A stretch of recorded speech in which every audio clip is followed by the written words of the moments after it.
Abdul Jabbar Khan YouTube family آپ کی خدمت میں اس وقت گفتگو کرنا چاہتا ہوں بنگلہ دیش کے حوالے سے اور بھارت کے جو کہ 15 سال حسینہ واجد آلموسٹ بھارت کے ساتھ رہیں اور یہاں تک کہ انہوں نے پاکستان کو دور کر دیا، پاکستان کے خلاف نفرتیں بونے کی انہوں نے کوشش کی بنگلہ دیش کے عوام میں، لیکن وہ اس میں ناکام رہیں اور فائنلی بنگلہ دیش کے نوجوانوں نے ہی خود فیصلہ کیا کہ انہیں کیا کرنا ہے اور اپنے ملک کو کتنی آزادی کے ساتھ کتنا متحرک رکھنا ہے اور کیسے معاشی خوشحالی کے راستے میں آگے بڑھنا ہے۔ اس وقت پروفیسر ڈاکٹر محمد یونس نوبل انعام یافتہ وہ اقوام متحدہ کی جنرل اسمبلی سے خطاب کریں گے اور امید ہے کہ وہاں پر چونکہ ان کا نام ہے، نوبل انعام یافتہ ہیں، نوبل laureate ہیں، ان کو ساری دنیا جانتی ہے۔ شاید حسینہ واجد کو یا خالدہ ضیاء کو BNP والی اتنا نہ جانتے ہوں جتنا پروفیسر ڈاکٹر محمد یونس کو جانتے ہیں، اور انہوں نے غربت کے لیے بہت کام کیا۔ پاکستان میں not a single person could be seen as such جو کہ انہوں نے پاورٹی ایلیویشن پہ کام کیا ہو۔ انہوں نے گرامین بینک بنایا اور خواتین کو بالخصوص قرضے دیے اور ان کو ان کے پاؤں پر کھڑا کیا۔ وہ اس چیز کے ہمیشہ سے خلاف تھے کہ انکنڈیشنل کیش ٹرانسفر، جیسے کہ پاکستان میں ہے کہ پاکستان میں غربت کے نام پر کیش بانٹا جاتا ہے، نقد رقم بانٹی جاتی ہے۔ ڈاکٹر یونس اس کے حامی کبھی نہیں رہے۔ He happen to be a very practical poverty alleviation کے ایکسپرٹ کے طور پر۔ وہاں جا کر وہ یونائٹڈ نیشنز میں اور مختلف ممالک کے سربراہان سے جب ملاقات کریں گے تو وہاں پہ ہندوستان کے ساتھ جو انڈیا اس وقت زیادتی کر رہا ہے بارڈر کے اوپر، اکثر بنگالی حضرات کو یعنی شہریوں کو وہ قتل کر رہے ہیں، اس پر بنگلہ دیش نے شدید احتجاج کیا ہے۔ بارڈر سیکورٹی فورس انڈیا کی وہ جو یعنی حملے کر دیتی ہے بنگال کے شہریوں پر کہ جی وہ بارڈر کراس کر رہے تھے اور یعنی دہشت گرد کی ایکٹیویٹیز میں وہ لوگ، یعنی وہ بھی یعنی جو ان کے یہاں ایک لفظ استعمال کیا جاتا ہے کہ دہشت گرد پھیلانے والے تو ایسا نہیں ہے۔ وہاں پہ روہنگیا کے بارے میں بھی سوال کریں گے۔ برما اور یعنی ایسٹ پاکستان کے یعنی بنگال کے بنگلہ دیش کے یعنی ایسٹ میں وہاں پہ روہنگیاز آف میانمار، برما کے لوگ، ان کو بہت قتل عام کیا گیا تھا۔ برما کے لوگوں نے ان کو مارا تھا اور قتل عام کیا تھا۔ روہنگیا زیادہ تر مسلمان ہیں اور زیادہ تر نہیں بلکہ یہ کہیے کہ 100% مسلمان ہیں۔ وہ ایک جھونپڑیوں میں اور بہت ہی عارضی سا انتظام ہے، بارش ہو یا سردی ہو شدید مشکلات کا شکار ہیں اور ان کی طرف کسی نے توجہ نہیں دی۔ امید ہے کہ پروفیسر ڈاکٹر محمد یونس جو چیف ایڈوائزر ہیں بنگلہ دیش کے، وہ نیو یارک کی جنرل اسمبلی اقوام متحدہ میں ان کا مقدمہ بھی لڑیں گے اور ان کی مدد کی کوشش کریں گے۔ ہو سکتا ہے کوئی فنڈ قائم کر دیا جائے تاکہ ان کی مدد کی جا سکے۔ دوسری بات جو میں عرض کرنا چاہ رہا ہوں آپ کو، بھارت کی جو آبی دہشت گردی ہے جس کو ہم کہتے ہیں، دریا پاکستان میں بھی پانی چھوڑ دیتا ہے، یعنی دریائے راوی میں، ستلج وغیرہ میں سیلاب آ جاتے ہیں۔ اسی طریقے سے انہوں نے اس وقت 50 لاکھ سے زیادہ افراد متاثر ہوئے ہیں، بے گھر ہوئے ہیں۔ اس کا ذمہ دار کون ہے؟ پانی کا ڈسپیوٹ اپنی جگہ بنگلہ دیش کا انڈیا سے موجود ہے۔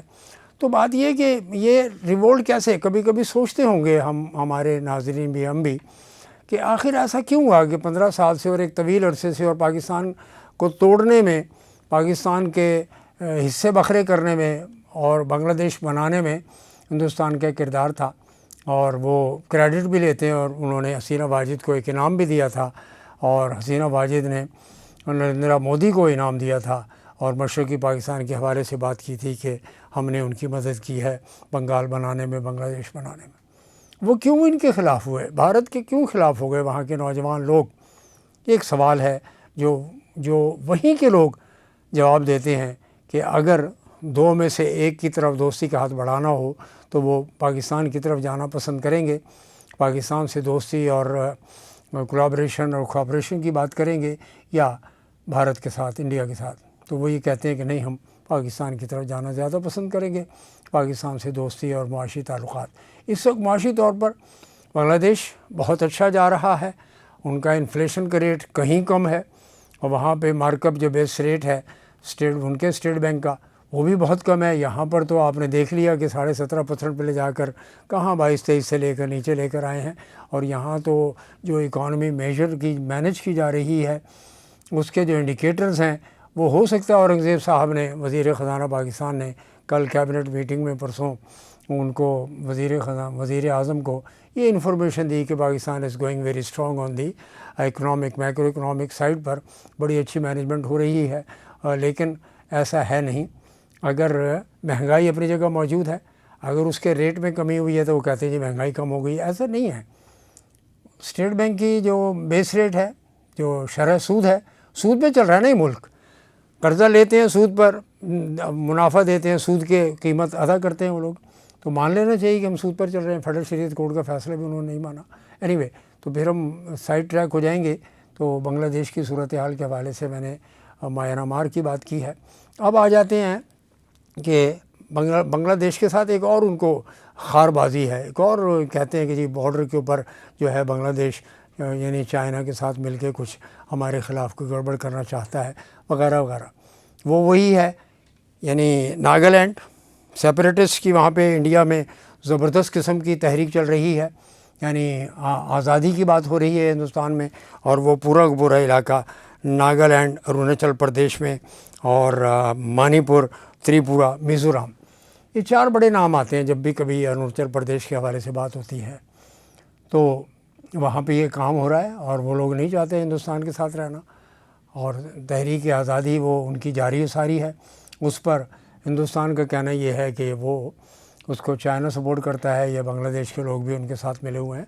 یہ وہاں کا ان کا بہتر ہے کہ پروفیسر یونس اور ان کے ایڈوائزرز کی جو ٹیم ہے پوری وہ بہترین پوزیشن میں ہیں کہ وہ اس کا جواب وہ خود دیں، بجائے اس کے کہ ہم لیکن ہم یہ جانتے ہیں کہ بھارت جو ہے وہ ریجنل بلی کے طور پر جانا اور پہچانا جاتا ہے۔ سارک کو انہوں نے ڈمپ اس لیے کیا، بھارت نے بنگلہ دیش کی طرف سے انیشیٹو آیا تھا یہ سارک بنانے کا، اور کافی عرصے تک یہ اچھی تنظیم چلتی رہی۔ سارک کا مطلب یہ ہے کہ ساؤتھ ایشیا، جنوبی ایشیا میں جو کوآپریشن کی تنظیم ہے اس کو سارک کہا جائے، ساؤتھ ایشین ایسوسی ایشن فار ریجنل کوآپریشن، علاقائی اس کے لیے تمام علاقائی تنظیمیں، آسیان وغیرہ بھی بہت اچھے طریقے سے کام کر رہی ہیں، SCO بہت اچھی کام کر رہی ہے وغیرہ وغیرہ، لیکن نہیں کر رہی تو سارک۔ اس کی وجہ کیا ہے؟ ہندوستان، بنگلہ دیش نے ہی انیشیٹو لیا تھا اور سارک بنانے کی تجویز ان کی تھی، اور انہوں نے بنا کے دکھایا، اور پاکستان نے بھی اس میں حصہ لیا۔ بھوٹان، مالدیو، سری لنکا، بنگلہ دیش اور نیپال، اس میں ہندوستان اس میں شامل ہے، لیکن اس اچھے سے پلیٹ فارم کو برباد کر دیا۔ کیوں؟ کہ وہ اپنی اجارہ داری، علاقائی چودراہٹ، یعنی علاقے کا جو بدماش ہوتا ہے اس طرح سے ان کو نہیں، ایسا نہیں ہونا چاہیے۔ ریزالو کریں ایشوز بیٹھ کر، کشمیر کا اور سیاچن اور دیگر چیزوں کا بیٹھ کر مسئلہ حل کریں، اور میں سمجھتا ہوں کہ پھر پاورٹی کے لیے بڑا کام کیا جا سکتا ہے دونوں ملکوں کے درمیان، تینوں ملکوں کے درمیان، چاروں میں، سارک کے تمام ممبر ممالک میں خوشحالی آ سکتی ہے، بالکل آ سکتی ہے، اس میں کوئی سیکنڈ اوپینین نہیں ہے۔ اگرچہ انڈیا کے سوشل انڈیکیٹرز، اکنامک انڈیکیٹرز جو ہیں بڑے اچھے ان کے جا رہے ہیں، لیکن کیا یہ بات درست نہیں ہے کہ وہاں پر کتنے سو ملین لوگ بلو دی پاورٹی لائن، سبسٹنس لیول سے نیچے رہ رہے ہیں؟ غربت ہے وہاں پہ 50 کروڑ سے زیادہ لوگ۔ پاکستان میں بھی غربت ہے، بنگلہ دیش میں بھی ہے، سری لنکا میں بھی ہے، نیپال میں بھی ہے، بھوٹان میں بھی ہے، مالدیو میں بھی ہے، یعنی سارک کے تمام ممبر ممالک میں۔ لیکن یہ ریجنل بلی کا خواب ہے، اور زبردست اسلحہ سازی اور اسلحہ کی دوڑ لگا رکھی ہے، اس کا فائدہ ابھی تک تو انڈیا کو کوئی حاصل ہو نہیں سکا ہے، اور ظاہر ہے کہ ان کو ریوائز کرنی پڑے گی اپنی پالیسی، بیٹھ کے ٹیبل پر ہی آنا پڑے گا، بنگلہ دیش کے ساتھ معاملہ ہو یا پاکستان کے ساتھ معاملہ ہو۔ وہ نوجوانوں نے، بنگلہ دیش نے ثابت کیا ہے کہ وہ کسی کی کے لے پالک نہیں ہے، نہ وہ کسی کی بیبی بن کے رہنا چاہتے ہیں، انہوں نے اس بات کو ثابت کیا ہے۔